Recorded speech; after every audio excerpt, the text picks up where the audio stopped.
இந்திய முன்னாள் கிரிக்கெட் வீரர் வினோத் காம்ப்ளிக்கு மாரடைப்பு ஏற்பட்டதைத் தொடர்ந்து மும்பை லீலாவதி மருத்துவமனையில் அனுமதிக்கப்பட்டுள்ளார்.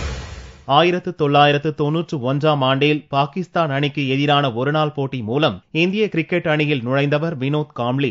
மும்பையில் வசித்து வந்த 41 வயது நிரம்பிய வினோத் காம்ப்ளி வெள்ளியன்று காலை செம்பூரிலிருந்து மும்பை பந்த்ராவுக்கு காரில் சென்று கொண்டிருந்தார். திடீரென அவர் காரை நிறுத்தியதும் டிராபிக் பெண் போலீஸ் சுஜாதா ஓடிச் சென்று பார்த்தபோது காம்ப்ளி மயங்கி கிடந்தார். ஆம்புலன்ஸ் உதவியுடன் காம்ப்ளியை லீலாவதி மருத்துவமனையில் சுஜாதா சேர்த்தார். அங்கு அவருக்கு டாக்டர்கள் தீவிர சிகிச்சை அளித்து வருகின்றனர். அவரது உடல் நலம் நன்றாக இருப்பதாக மருத்துவமனை வட்டாரங்கள் கூறின. வினோத் காம்ப்ளியின் இதய தமனியில் ஏற்பட்ட அடைப்புகளை நீக்குவதற்காக கடந்த ஆண்டில் ஆஞ்சியோபிளாஸ்டி அறுவை சிகிச்சை செய்யப்பட்டது. சிறு வயதிலிருந்தே நண்பர்களாக இருந்த சச்சின், காம்ப்ளி இருவரும் அடுத்தடுத்து இந்திய அணியில் நுழைந்தனர். ஆனால் 2000 ஆண்டுக்கு பிறகு இந்திய கிரிக்கெட் அணிக்காக காம்ப்ளி தேர்வு செய்யப்படவில்லை. இதனால் காம்ப்ளி மன உளைச்சலில் இருந்தார். 2011ஆம் ஆண்டு முதல் தர கிரிக்கெட்டிலிருந்து ஓய்வு பெறுவதாக அறிவித்த வினோத் காம்ப்ளி 17 டெஸ்டுகளில் ஆடி 1084 ரன்களும் 104 ஒருநாள் போட்டிகளில் ஆடி 2477 ரன்களும் எடுத்துள்ளார்.